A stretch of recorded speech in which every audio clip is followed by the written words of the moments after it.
Trail and ultra runners, what is going on? Welcome to another episode of the Koopcast. As always, I am your humble host, Coach Jason Koop, and this episode of the podcast is with repeat offender Luca Filipas, who's coming to us all the way from Milan, Italy. Luca is also a coach of the TotalEnergies Pro Cycling Team. He is the owner and coach of Endurance Academy over there in Italy, and he is a researcher at the University of Milan. And I wanted to bring Luca on the podcast today to discuss an editorial that he recently wrote in the Journal of Sports Medicine and Physical Fitness titled Beyond the Classical Periodization, the New Frontier of Micro-Periodization for Endurance Disciplines. How one periodizes their training has been a subject of debate and consternation and a lot of dialogue in the coaching and the athletic community. Do we use some of these classical periodization models such as linear periodization or block periodization? What works best depending upon the situation that is in front of you, and what works best for particular sports? Well, Luca has described very eloquently in this really simple paper that I will link up in the show notes a new feature that we are starting to see emerge within particularly the elite endurance athletes, where they are using a more individualized, periodized approach to determine when they're going hard, when they're going long, and when they shouldn't be doing either of those and going easy. That is the subject of today's discussion. We bring in both of our personal coaching anecdotes to this as well to try to contextualize some of the topics that we discuss, all revolving around periodization. All right, folks, with that out of the way, I am getting right out of the way. Here's my conversation with Luca Filipas, all about micro-periodization. So, Luca, welcome back. I appreciate you taking time out of your busy schedule in the middle of the season, middle of the cycling season, middle of, I'm sure, athletes and teams and things like that running around to talk about this. It's also interesting timing because normally when we talk about periodization, the middle of the racing season is probably the worst time to talk about it because all the training is kind of transpired. But nonetheless, we're going to talk about a really cool area here. And as like you and I were talking offline, this is something that athletes and coaches are trending more and more towards. Yeah, thank you for the invitation. It's a pleasure to come back here, and I think it's as you said, it's probably not the best moment, but for athletes or for coaches that are listening this episode, I think could be a good perspective for the next season. I hope so. Yeah, exactly. Make you think about everything that you probably did wrong this season and how you're going to set up next season correctly. So with that as a little bit of a caveat, we're going to talk about, I can see this unfolding on two different fronts. One, where we're at within this current, what you and I have been calling a trend of what you've described as micro-periodization, and whether or not that definition or not holds, you can take credit for it, I guess, or take some credit for it. But then also the landscape of how we design training as a whole, given the fact that we have more and to a lesser extent better. I was being very careful there. We have more and to a lesser extent better insights into how the athletes can perform on a day and how well they're recovered and how ready they are and things like that. I think that this will take on both of those themes. But to kind of take a step back, a lot of athletes are used to hearing the word periodization. A lot of coaches are used to hearing the word periodization. Let's kind of describe like what that means and how you view it through your lens, and then the different kind of like flavors of periodizations that have emerged over the years. Yeah, basically periodization is a way where you can periodize your training through a season. There are, I think, a couple of really well-known type of periodization. The most two common type of periodization are linear periodization and block periodization. Linear periodization is basically a way of dividing the season in some periods, some cycles of training, where you have some weeks of high loads and weeks of lower loads. the duration of each cycles depends on goals and so on. But yeah, basically the linear periodization implies that you go up with the intensity through the periodization and tend to go a little bit down with the volume through the periodization, just till till you arrive to the goal of the season.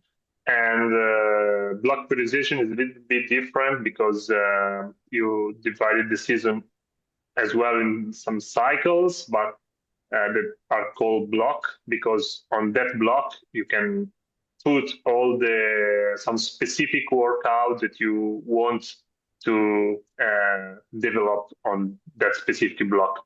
I mean, there are some high intensity block where you put all the high intensity workouts maybe within a week, and then the following week you don't do any high intensity workout. Whereas in the linear periodization, it's like more equally distributed through the cycle, the high intensity and the low intensity exercise. So basically, this is the difference between linear and block. So in one case, you have tendency to increase linear periodization, tend to increase intensity through the season and going down a little bit with volume. But the distribution of the high intensity and low intensity training are almost equally distributed through the entire cycles. On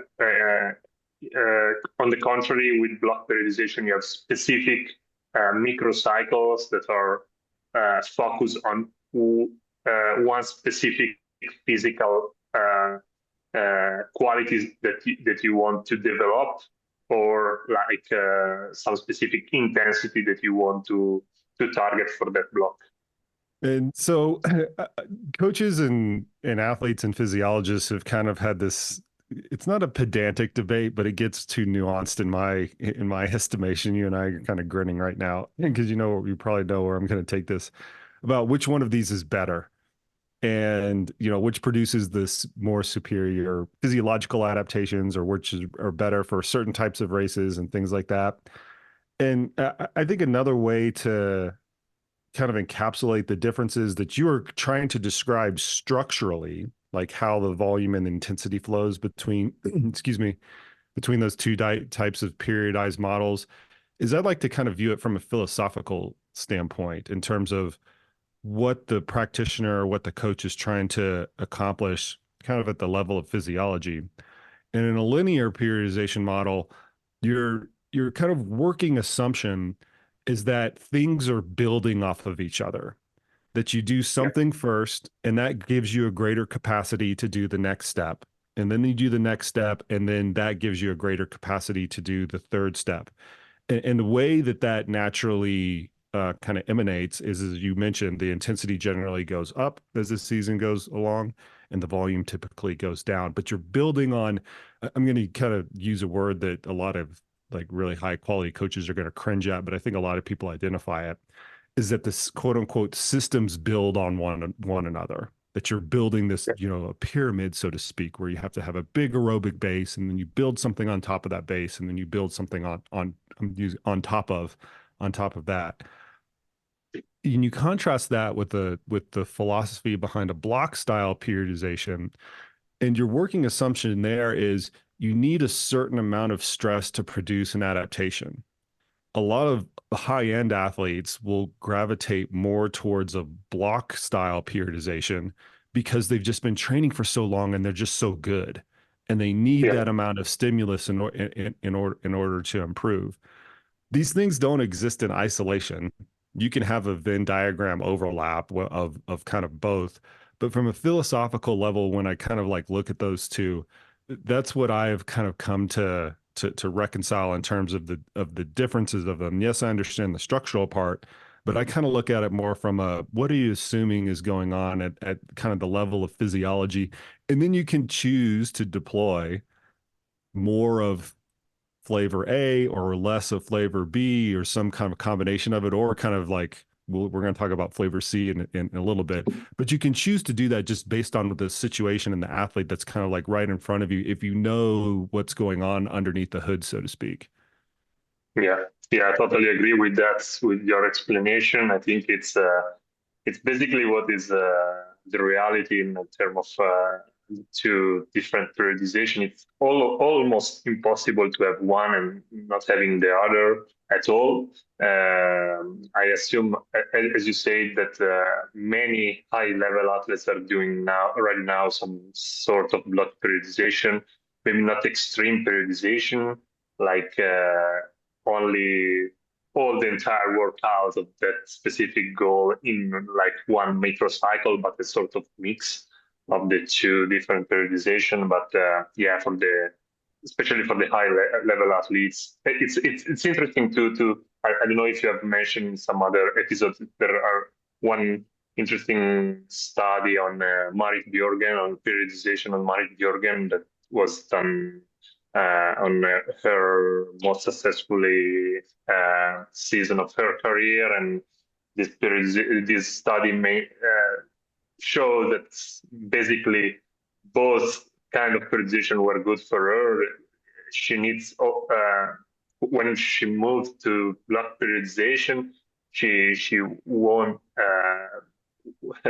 Probably was one of the most successful season of her career, and basically also they mentioned that also not only for physiological perspective they moved to block periodization, but also for mental changes to her routine. So I think for high level athletes, something where you are at the top of the pyramid, you need something different sometimes, basically not only physiologically but also mentally to develop something more and change something in your routine to be even higher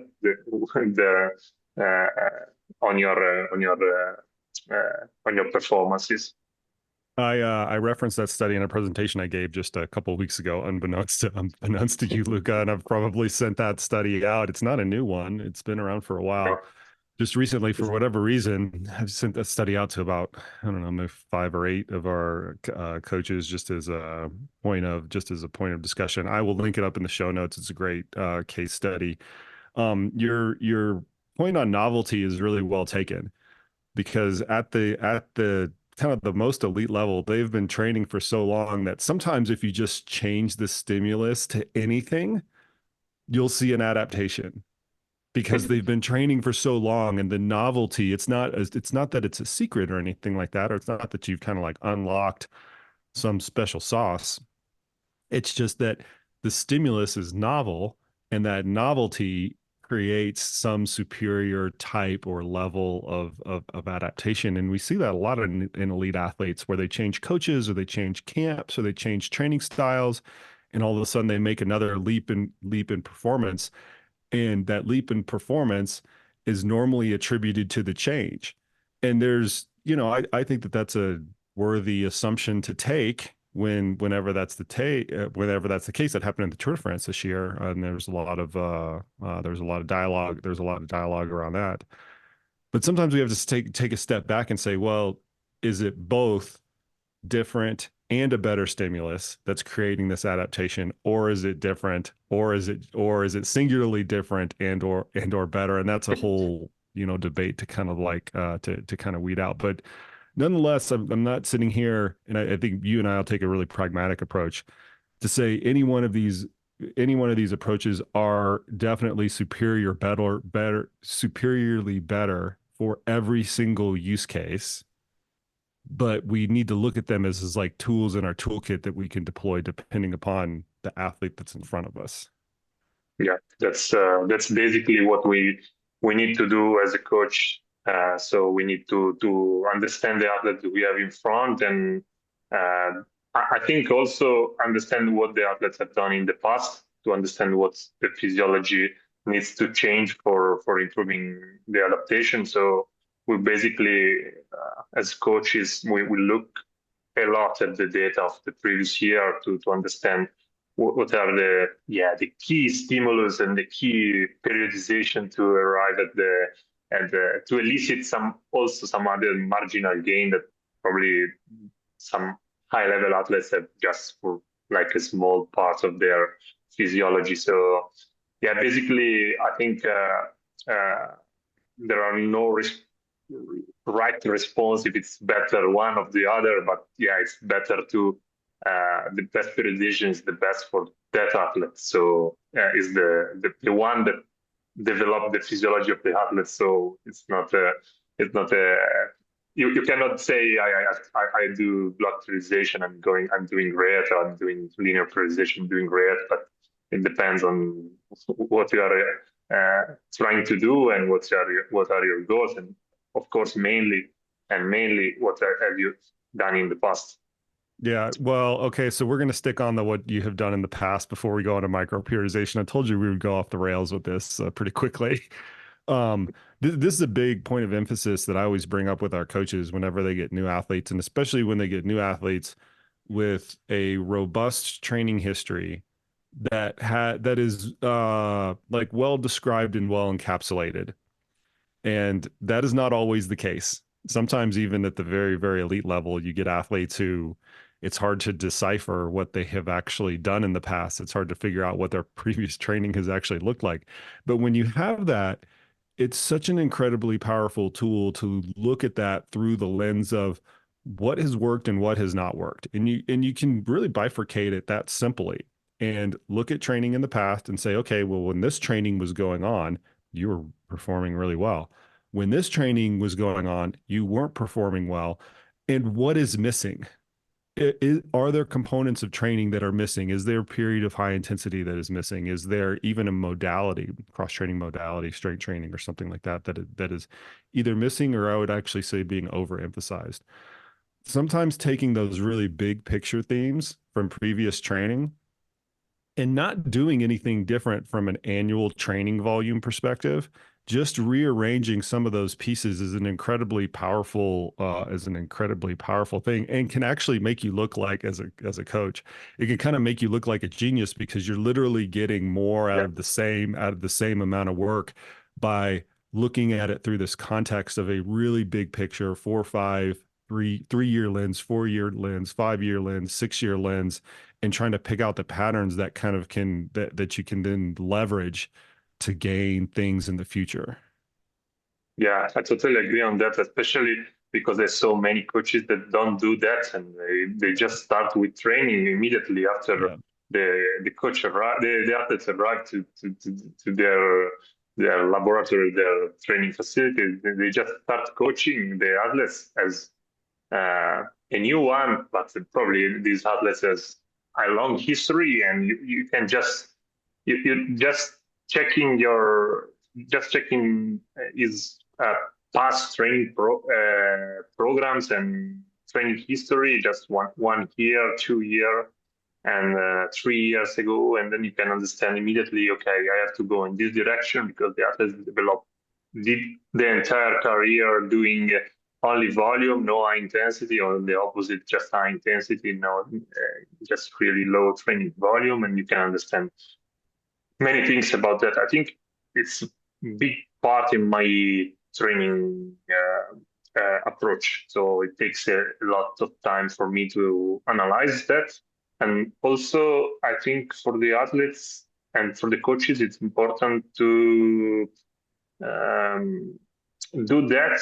Also, when you start with training with the athlete, you can continuously come back and check, because sometimes you didn't see something and you can see it after, because of course you are human, so you as a coach you cannot see everything.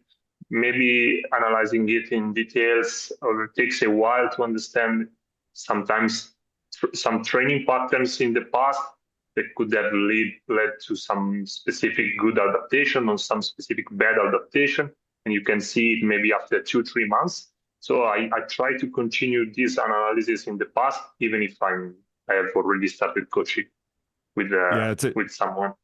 to give the listeners a little bit of perspective on that, because you and I are practitioners, and I think that a lot of times what we do gets and maybe necessarily so gets lost in the weeds.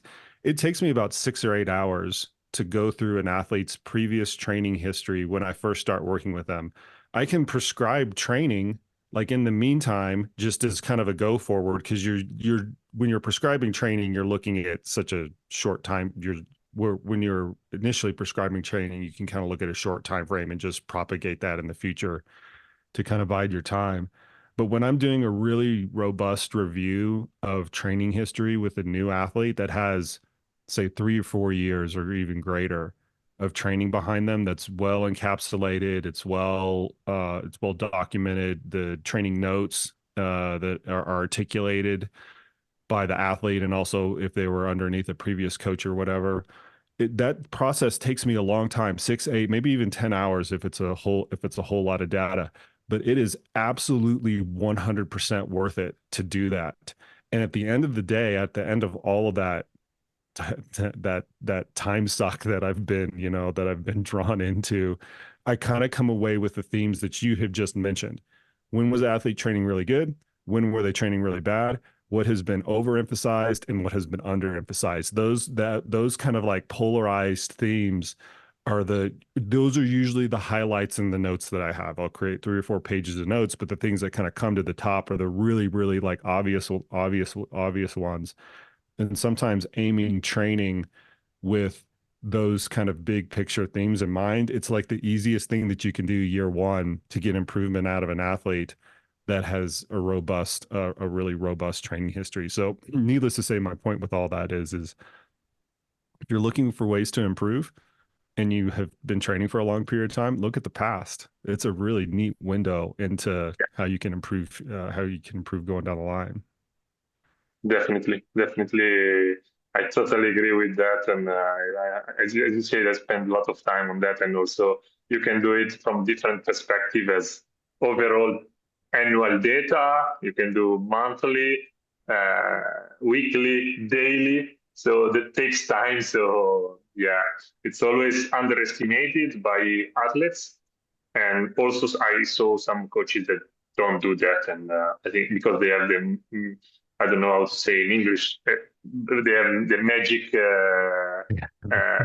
think they have the magic touch for the athletes, and they start training without knowing anything about the athletes. So I prefer to spend some time checking everything, and I can start as well immediately with training, with some base training, and then I will adjust my training, as you say, going down in the path and checking what was wrong, what was okay, and then I move forward with the adaptation for the training program. I think that the bias that you're mentioning there is the practitioner's bias on what has worked for them across their constituent of athletes. And a lot of times coaches who have found success, and I think that this is true in a lot of endurance sports, coaches who have found success with 1 or 2 or 3 athletes, they will use that same or a similar blueprint with a larger cohort of athletes as they start to build their business out and kind of capture new athletes. And they immediately go to the thing that has worked with other people because they're familiar with it. They can usually articulate it very well, which actually is a really important point because they've done it over and over and over. They usually have some sort of clever way of describing why they are doing what they are doing actually works, and then unbeknownst to the athlete, just start propagating that training onto that athlete without much of a robust history. That actually happens a lot here in the US, and I mean, I'm just as guilty of it as anybody else, especially early on in my coaching career. That's why I always take a step back, and before I get too hot and heavy with the training prescription, is I just try to gather as much data as possible if it's there. Okay, so we're going to talk about micro-periodization.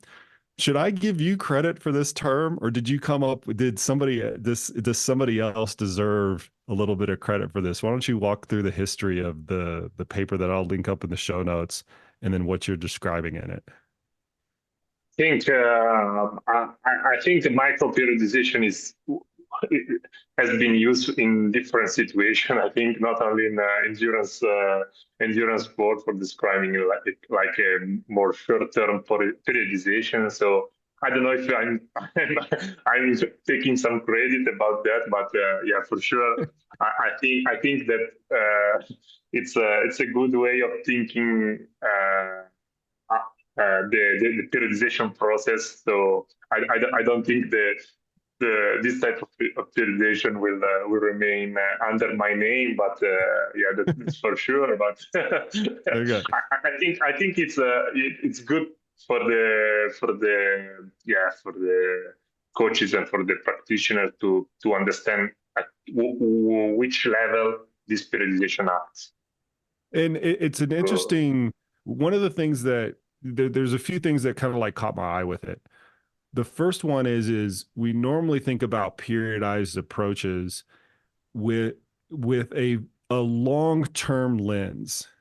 So I have 12 or even maybe 36 months of training. The Olympics are happening right now as we're recording this. I have 4 years, right? 48 months to get an athlete ready for the Olympic Games. How am I going to organize the next 4 years and use a periodized approach to get that person ready for the Summer Olympic Games in 2028, right? When we think about periodization, it's usually that long of a time frame. This, as the name implies, micro, kind of turns it on its head, right? We're not thinking so much long term. You can always have that in the background, but we're really using things that are kind of right in front of us in order to organize the architecture within a day or a week or kind of a shorter term time frame. That's one of the things that was kind of fascinating for me to think about. And I wanted to get your thoughts on what is enabling that right now, because we do have the capacity to look at things kind of almost in real time. I wake up every morning and I have kind of a standard workflow for my athletes to either change what I've prescribed, which happens a lot, or kind of stay the course. What has transpired in the past several years that makes this just even pragmatic to do in the first place? Yeah, I think with the modern technology, we are basically having more data and more possibility to track the biological status of the athletes. So we can understand in a way better than the past at which point of his adaptation process the athlete is, if it's in a big stress situation, if it's in a good situation for adaptation, or if it's really in a stressful situation and we cannot stress the athletes anymore because he's going in an overreaching situation or overtraining situation. And basically, I think in the past, the problem was that we started from the supercompensation process and supercompensation pattern. That means that when you like stress an athlete with the training, you expect a response, and it's normal, and then you adapt from that stress positively after the recovery. And basically, in the past, this process that is like physiological process when you put a stimulus to an athlete, and then for having some adaptation, you need time to recover from that stimulus. Basically, in the past, the problem was that we cannot track exactly the stressing and the stress of the athletes during that super compensation process. So you cannot exactly say, okay, the athlete is ready to do another high intensity workout. The athlete is really stressed. The athlete is halfway in the recovery, because we didn't have some really high specific, tools for tracking these stressors. So basically, the point was that we in the past we did 2-3 weeks of like normal training, high loads, and then we basically need 1 week of tapering because to make sure that the athletes recover from this stress. Because we in the past we were not sure about this biological status every day, and so to make sure not to go in a overtraining situation, we kept some tapering weeks to make sure that everything goes well, the athletes recover, and we can go ahead with another step in the pyramid, as you say. But now we were in different period of technology, so we can track some important metrics from the athletes. And of course, we are not in the body, so we don't understand exactly where the athletes are because we are not there and see the mitochondria at muscular level, what's happening right now. But we can understand what from different metrics what the situation globally of the athletes at that moment. So basically, this kind of approach allows you to understand when the athlete is more ready in terms of biological stimulus to be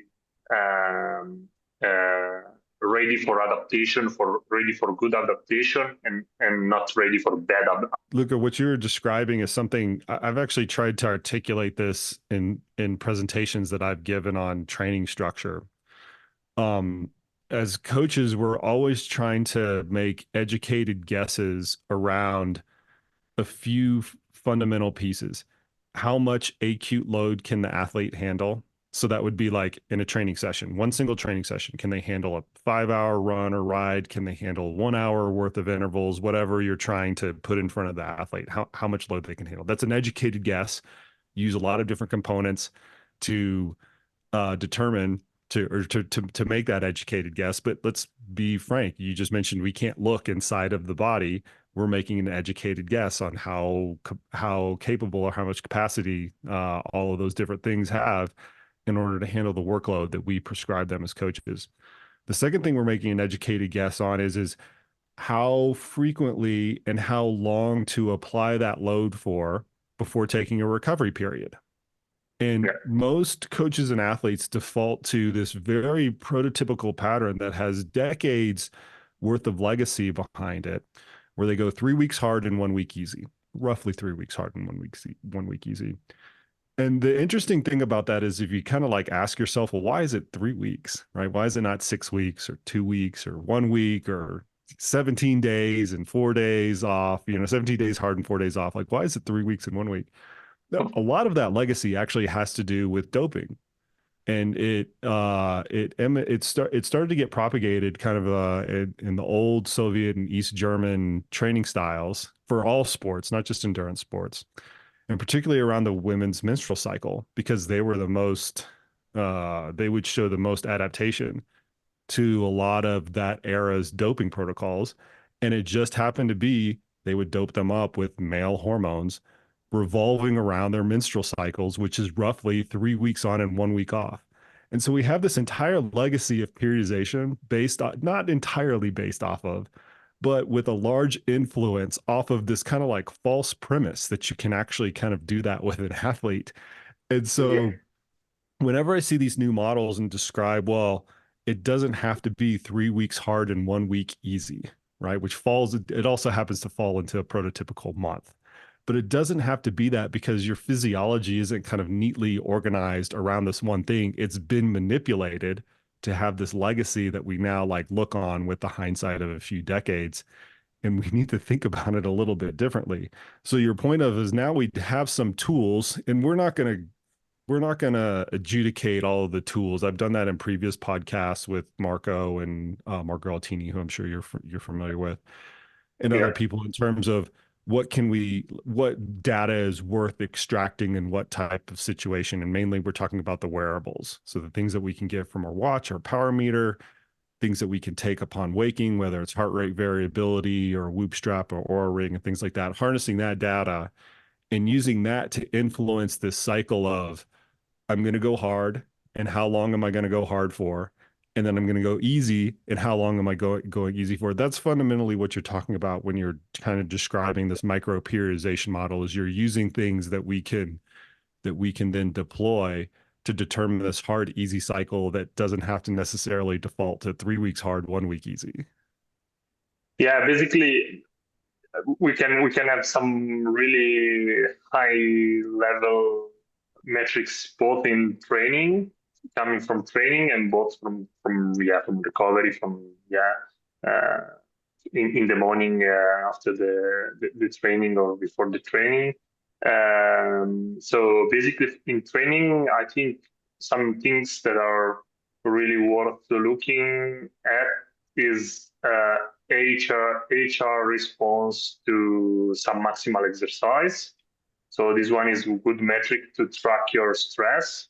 Sometimes I usually do that like some maximal step in the warm-up routine of my athletes to understand if they are ready or they are tired or they are overstressed or they are fine for the session. And sometimes I prescribe some different workout based on what happens on that some maximal test. So sometimes I saw that the heart rate is in the range that I want for that athlete. It's every metric that I'm explaining is highly individual, so I cannot say that range is good for you and for everyone.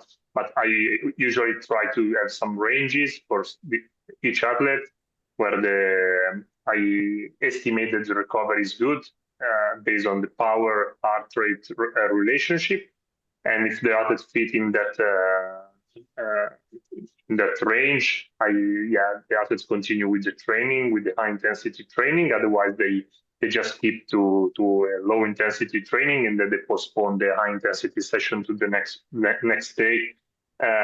So during the training, I usually use that for the athletes to track that by yourself.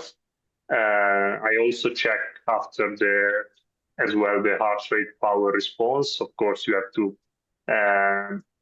do some adaptation based on the weather, because high weather, hot weather and cold weather change a lot your heart rate. So you have to do some adaptation on that and to compare the data properly.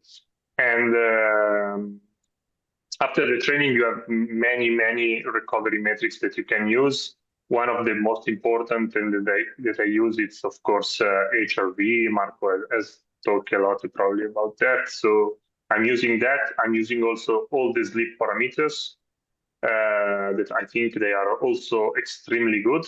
And we are also developing some, with the team, we are also developing some new simple blood test for extracting some inflammation from the bloods in the morning. So just one blood sample and to understand like CPK response. So it's like really like similar to lactate, but you can it's like one blood. I don't know exactly how to say. Yeah, exactly. One blood drop. Yeah. One blood drop, and you can understand your immediately your CPK response, and then you go, of course, with the high level assets, because it's a little bit at the moment it's a little bit and it's not so it's not possible to buy this tool at the moment for the general population, but I think there will be in the future many of them to understand also the inflammation response in your body in the morning. And also, if you have the possibility, another way to understand better your stress status is to track of course, your nutrition, of course, in the previous day to understand if the athletes have recovered well from a glycogen point of view. Of course, this one can be done only using diaries. You cannot measure glycogen in the morning. So basically, I don't use any of them more than the others. I try to put everything together and understand what's the biological status of the athletes, because I think Marco has already talked about that with you more in details about the HRV, but if I saw low HRV on that day, it's not a clear sign that you are in an overtraining situation, overreaching situation. It's just a normal biology. So sometimes you don't have to look at one tool. You have to understand maybe the overall status of the athlete looking at different points. Sleep, how was the sleep? How was the nutrition? Is everything okay? I check also with the inflammation, with the CPK response, with the blood analyzer, and I check also resting heart rate in the morning. I go for some maximal exercise at the beginning of high intensity workout and check if the response is okay or not. And then I adapt my training based on that.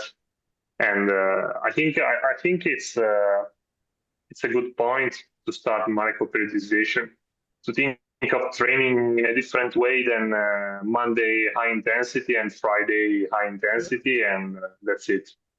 Yeah, I'm glad you encapsulated it at the end really quickly, is you're using biological status to determine when the big stressors are, when the hard workouts are, not necessarily their day that they fall during the week or even the frequency that you have per week. I mean, going back to just randomness, why is it 2 hard workouts in a 7-day period? What's magic about that ratio? There really is nothing magic about that ratio. If you're trying to push and pull physiology, you might as well use the athlete's initial starting physiology as the basis point to determine how hard or what the session should actually look like. So I've heard a number of different practitioners, such as yourself, describe their monitoring systems. And I have a monitoring system with my athlete that I shared with you in internal continuing ed. If you get a chance to take a look at it, I'm sure none of it will be surprising to you. But whenever I hear a version of that, whether it's coming from you or whether I'm articulating my own, or I talk to another coach about theirs, I always think that we were trying to hedge our bets. We're trying to collect all of this information, right? And it's almost like I'm going to use a financial analogy here. It's almost like a financial advisor telling you to diversify your assets. You shouldn't have everything in real estate. You shouldn't solely base things off of heart rate. You shouldn't have everything in the stock market. You shouldn't base everything off of blood lactate. You shouldn't base everything off of sleep. You shouldn't have everything in physical assets like gold. You should have a little bit of everything. And then you can choose how, depending upon who the athlete is, you can kind of choose where to push and where to pull, or what things to put more weight on. I'm always come away with a similar type of analogy when I think about these monitoring systems. We're gathering a lot of things to get multiple direction arrows. We apply a different weight to each one of those directional arrows. At the end of the day, they're very rarely all pointing in the same direction with the same strength. And this is where the art of it really comes through, is trying to figure out which ones of those directional arrows are we going to kind of like listen to? Where are some harder like stopping points? Like, I absolutely see this. And so I know every time I see this, or 90% of the time I see this, I'm going to take a 180-degree approach. The day goes from hard to easy, something like that. But I guess my point with that is there's always going to be new things that are emerging And it's kind of up to us to like make sense of it all, even though they're not going to all tell you the exact same story. There's going to be something that goes along, and you've seen this in your monitoring systems. There's going to be something that doesn't jive with the rest of the with the rest of the with the rest of the patterning that's actually going on.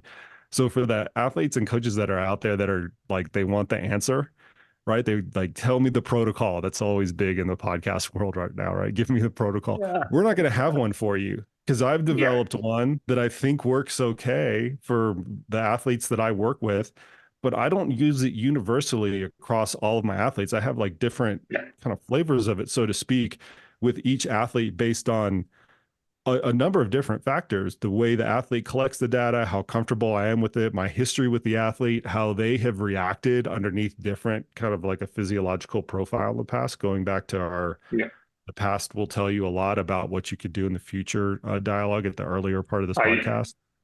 So I'm not going to have a magic answer.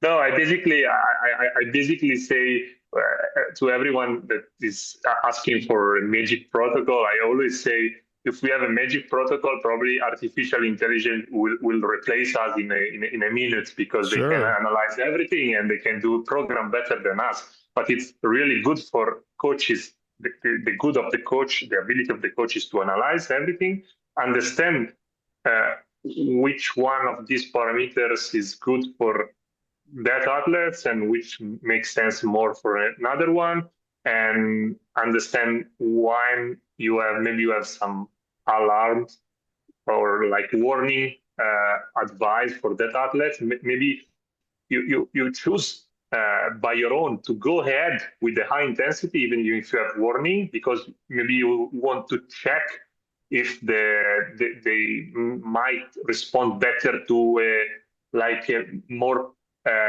long stimulus, and then they adapt in a better way with the higher load. Then so you don't see the warning of your tools, your parameters, and then you go ahead with the one maybe more session high intensity to check what happens. And I think it's also the ability of the coach to understand everything and to manipulate the program in a proper way. And that's why I think there will be always also in the future a human coach that can play the big role, and cannot be we cannot be replaced by just general trends of the data and automatic settings of the training program. Well, let me I'll give the listeners so that it's actually practical. I'll give the listeners an actual practical example of how this decision-making process like comes through in my monitoring system. And I've spoken about this in a number of different formats, so none of it's, super secret or proprietary.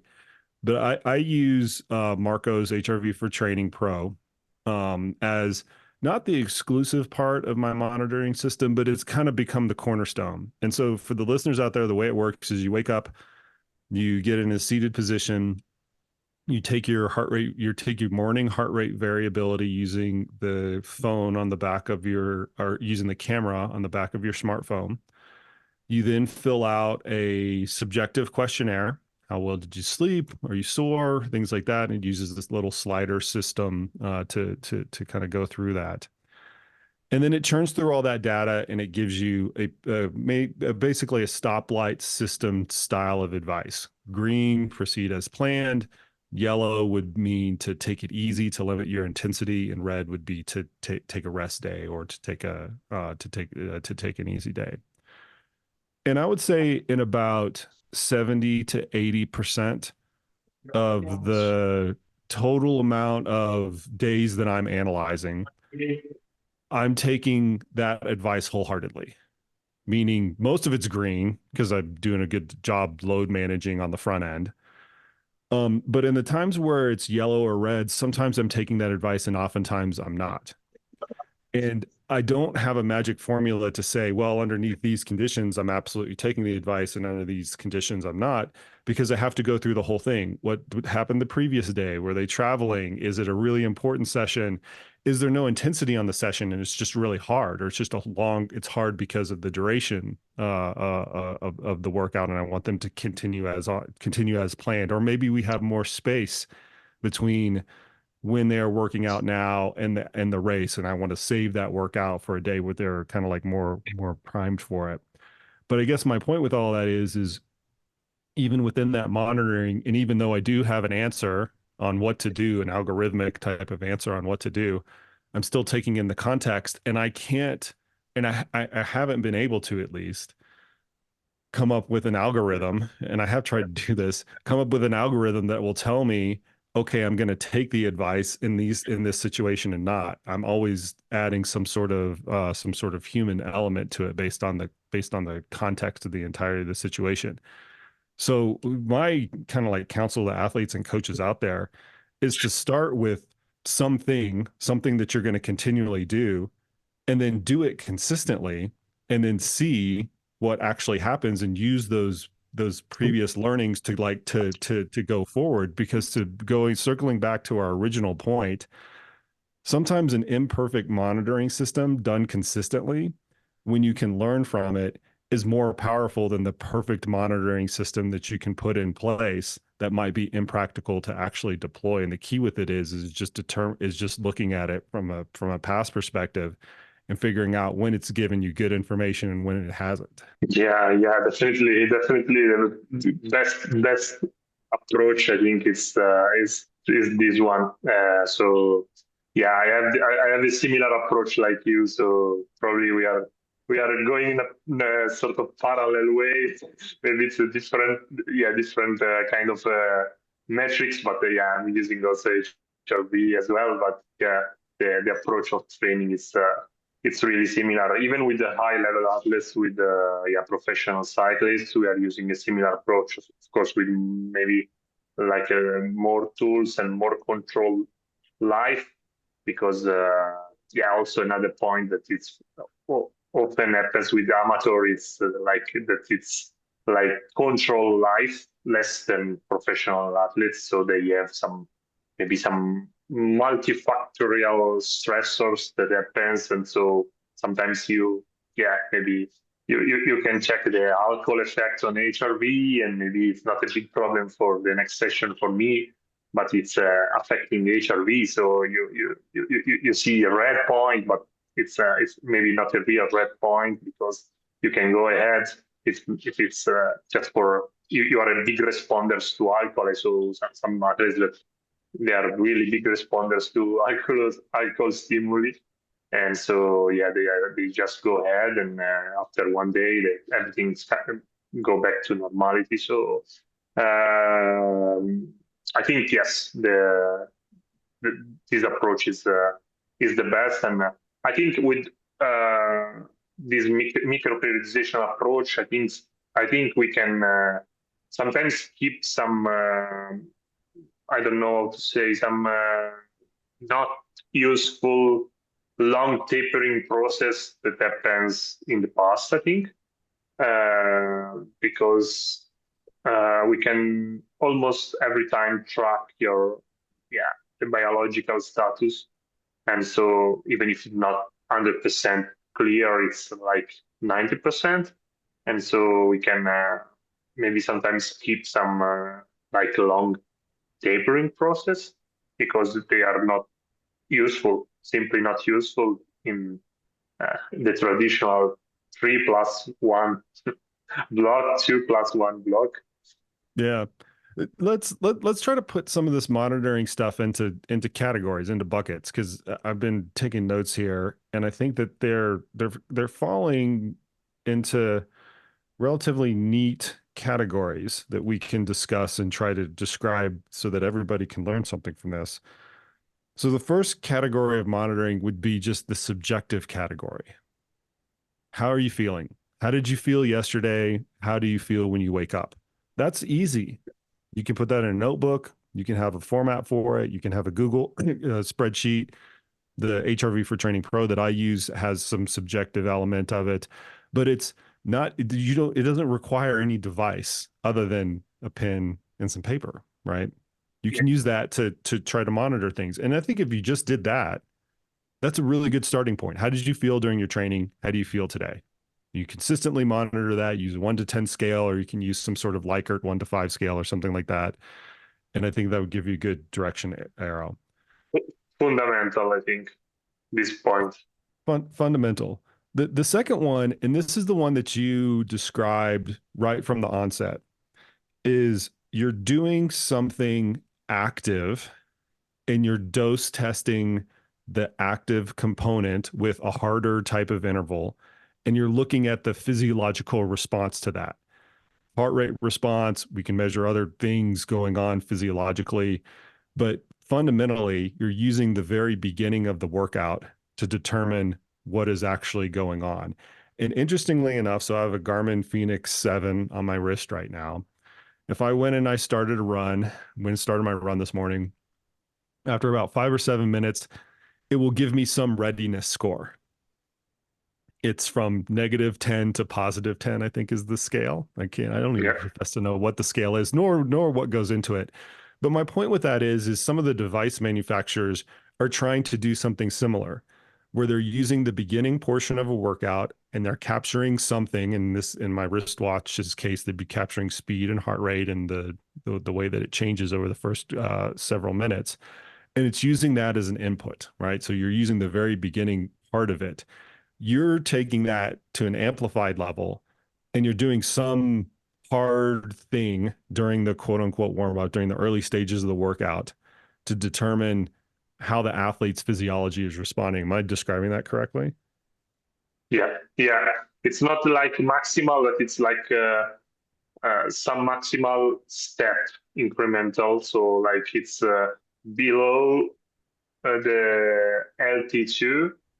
So it's like between LT1 and LT2, and then I track the HR at different some maximal power intensities, and then I understand if the athlete is really low response in terms of heart rate, of its normal response in terms of heart rate, of its over response to heart rate for that power. And then I especially with the high level athlete, I have some bands like when you have like the one that you have for HRV, and if you are on that bands, you can proceed with the workout. If you are way far from that band, you can go ahead with easy training and skip and move the hard session to the next day. Yeah. So my point with that is it's active, right? You're doing something within the warm up. You're looking at the physiology that's going on during the warm up, and you're using that as a directional arrow. That's another bucket. And these buckets are in no particular order. They're just as I was thinking about them. The next one is if we would think about it chronologically, it's kind of in between the first two that I just mentioned. And that's taking some physiology at rest. So most people will do this either via a nighttime heart rate. Their waking heart rate is the thing that most people are familiar with. When I was a young athlete, I could wake up and I had a wristwatch by my bed and I would just physically, take my pulse for 6 or 10 seconds or whatever it was. And now we have all these sophisticated things to where it will do it overnight. We can get nighttime averages. We can get the lowest during the night. We can get heart rate variability during the night as a nighttime average or in the morning. But it's something at rest, I guess, is my point with this final bucket. You're looking at physiology at rest before you actually go and work out. The cornerstone of the monitoring that I uses that as a big component of it. And then the fourth category, which might be the most exotic one, is we're using some sort of blood profiling to determine the periodization concept, micro-periodization, or kind of whatever we want to call it. Whether that's what you had described, where you're taking a very small sample of blood and looking at inflammation markers, or you're just using lactate, which is I know a lot of other coaches use. They will use lactate even during kind of the first submaximal parts of a workout, as you were describing that. Yeah, so so that's part of your system as well. But then also, if you want to take a bigger lens approach, there are periodized schemes that I have seen out there that are influenced by blood profiling that you're getting either biweekly or monthly or whatever the frequency actually is. to where you can determine or you can use to help determine how much and or what type of training you actually want to deploy on the athlete. So those are the 4 buckets that I've come up with: the subjective bucket, the resting bucket, which is heart rate variability and things like that while you're actually just sitting down; the active bucket, so you're doing something and then you're measuring physiology based on an active state; and then using blood biomarkers. Yeah, that's It's the getting point. complicated. It's getting complicated. Yeah, but yeah, it makes clear to someone that is listening the podcast that it's really complicated for the coach to understand the real biological status of the athletes. We need four buckets to understand. We don't understand everything, so it's really complicated. It's really difficult to understand, but at the end,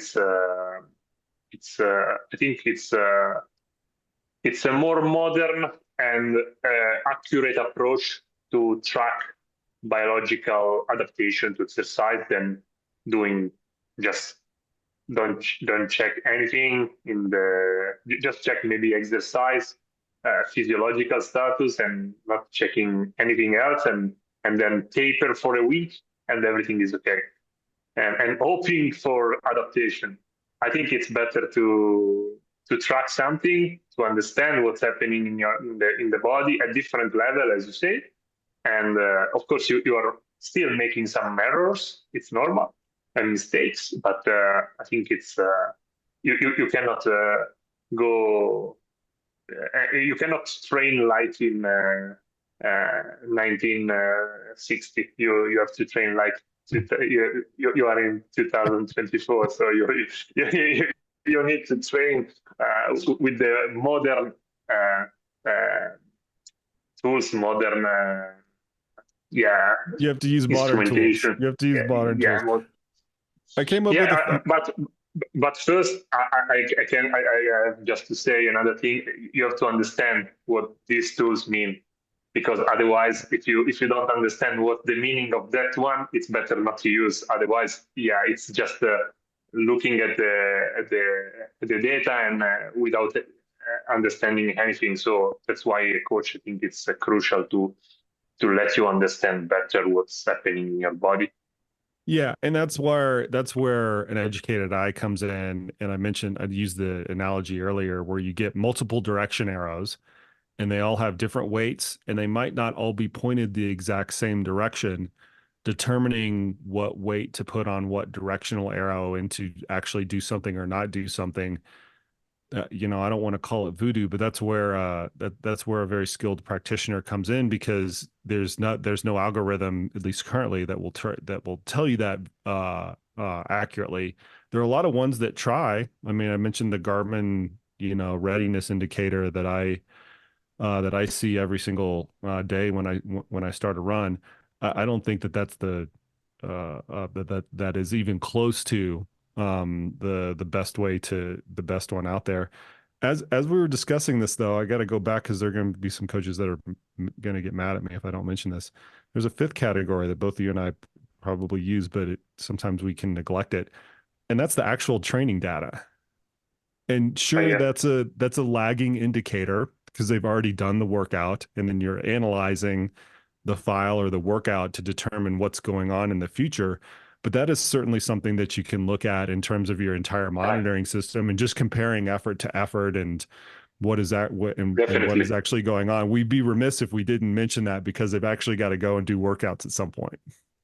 Yeah, it's probably the more common and the easiest one. But so we didn't mention about that, but it's of course it's the 5th one. Well, you were right. we cannot go ahead without mentioning probably the most important one. But even I know coaches now, and I think that this is more prevalent in my world in ultra running than it is in your world in cycling, because cycling has a couple of decades worth of sophistication that trail and ultra running is kind of catching up to now, because the data is so good with onboard power meters. It's been the predominant catalyst for that. I do know a lot of ultra running coaches that don't care to look, and athletes that don't care to look at their training data. They go do the workout. They might skip to the subjective part. How did that feel? And not couple it with something analytical in terms of how did the workout actually go, much like we do on the cycling side, maybe to a fault.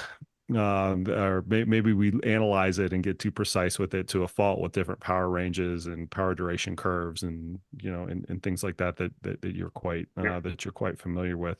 I do know a lot of coaches and athletes that just skip that step on the trail running side, and they look at something as coarse as their Strava segments to tell them if they had done a good workout or not. But actually looking at the files, if you can kind of see through the data and what you're looking at, can be a really important component of how to periodize things for the future, because it gives you a very good gauge of how the athlete actually performed and how much fatigue that they may actually have on their system based on not only that workout, but also the entirety of the workouts previous to that. Yeah, definitely. And I think it's probably because it's like, I think more easy to analyze it in cycling because you have some bands. And so, yeah, I don't know why they don't do it, but probably because it's more difficult. You have more different things to see in ultra running and ultra trail than in cycling, because of course, you don't have like power meters. So, it's a little bit more tricky to understand and to compare the data, but I think you can find something interesting from that. Also, just one simple, it's heart rate response to duration. It's really easy to track and to plot and to analyze and understand what's happening in the final part of the session. And I don't know why they don't do that, but yes, I think plays a big role in the monitoring process of the athletes. If you don't do that, it's I think a big missing part of the entire puzzle. So I started out predominantly coaching cyclists, and when I transitioned to coaching more trail runners, what I tried to do is to take how I would analyze a file from a cyclist and use that same strategy to potentially analyze the same things on a trail runner. I'm choosing that language and that vocabulary very, very, very deliberately, because we don't have as good of an intensity surrogate as we do on the cycling side with cycling power meters, which is a very good, not a perfect, but a very good intensity surrogate. We certainly don't have that on the trail running side. And the closest analog that we have to that would be the Training Peaks vocabulary for that, which is the tool that we use, is normalized graded pace. The Strava analog to that is grade adjusted pace, and they both fundamentally do most of the same things. But it gets obscured primarily because of the surface, or the technicity of the trail. But if the trail conditions are all relatively or roughly the same, you can use it as a pretty good intensity surrogate and compare interval to interval and compare from the first half of the run to the back half of the run. There's a number of different ways that you can do it.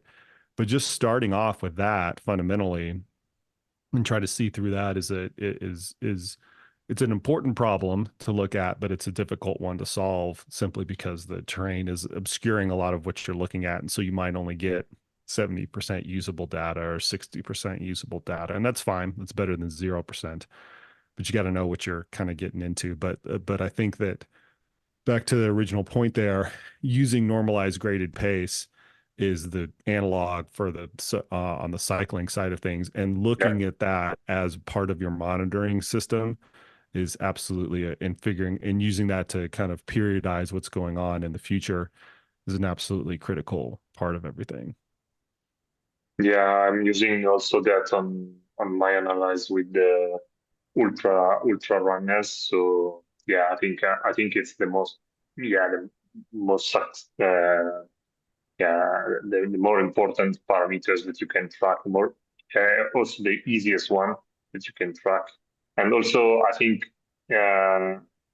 honestly, when you maybe sometimes you have not like the possibility to analyze 100% of your data in ultra trail or ultra running, because as you said, for the terrain on the surface, but the rest of the data are good. So maybe you just need to analyze some section that they are that are good for that analysis. Maybe when it's like too difficult because for the GPS that it's not taking the right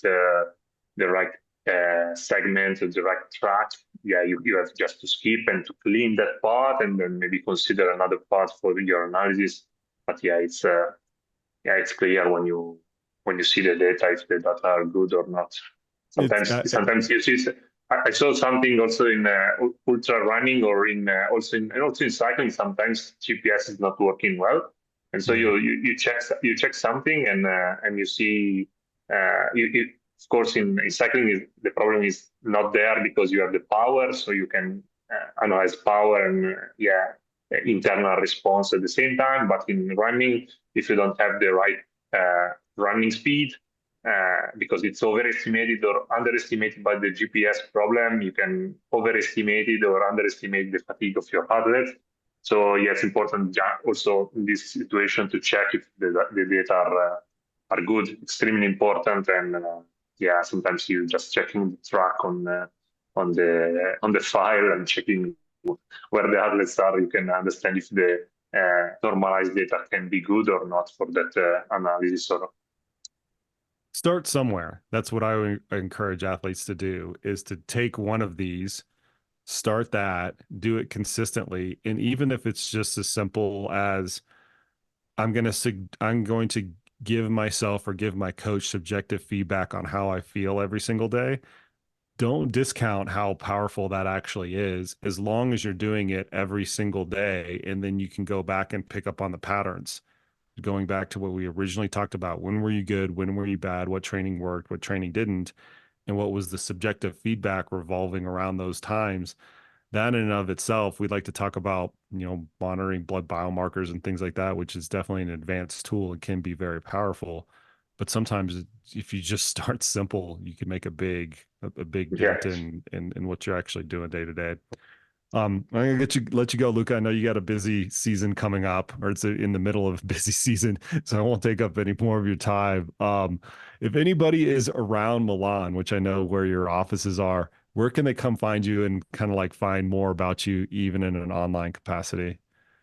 If you come to Milan, you can visit me in my endurance lab. It's called Endurance Academy. It's near Milan, near the Malpensa airport, and you can come and visit me and visit my laboratory, visit my training athletes, also my endurance athletes that I train. And online you can find me wherever. So Instagram, I have a page, Facebook also. We have also a page for Endurance Academy on both, and also on Twitter, via email, wherever. I'm always available, and if you have some question, don't hesitate. I can respond to everyone. It's always a pleasure to share some knowledge to everyone. You're busy, man. I appreciate you. I'm gonna come and check out your lab next time I'm in the area. I might be able to make it over there when I'm there for UTMB. We can connect about that online.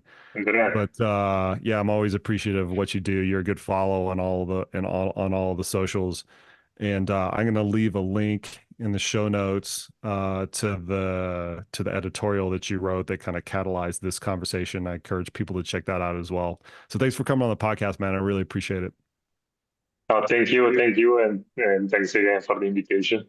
All right, folks, there you have it. There you go. Much thanks to Luca for coming on the podcast today and describing more in detail and enlightening us more on what he means by micro-periodization and the impact that it might actually have with athletes.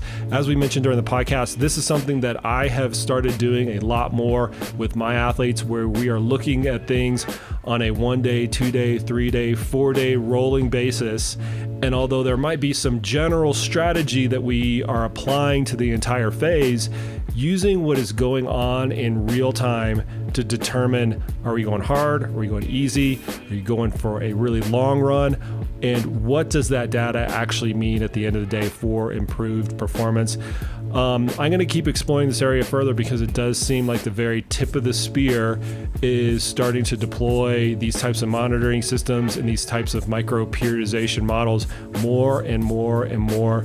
But I will fully admit that it takes a keen eye, and I'll also fully admit that sometimes we're just taking educated guesses as coaches. We're looking at the data in front of us and we're trying to make best decisions based off of that. So if you wanted one really big take-home point, that is capture the subjective feedback around your training. There really is no better window into how you're performing and how you are doing than the good, simple, old-fashioned, how did you feel today?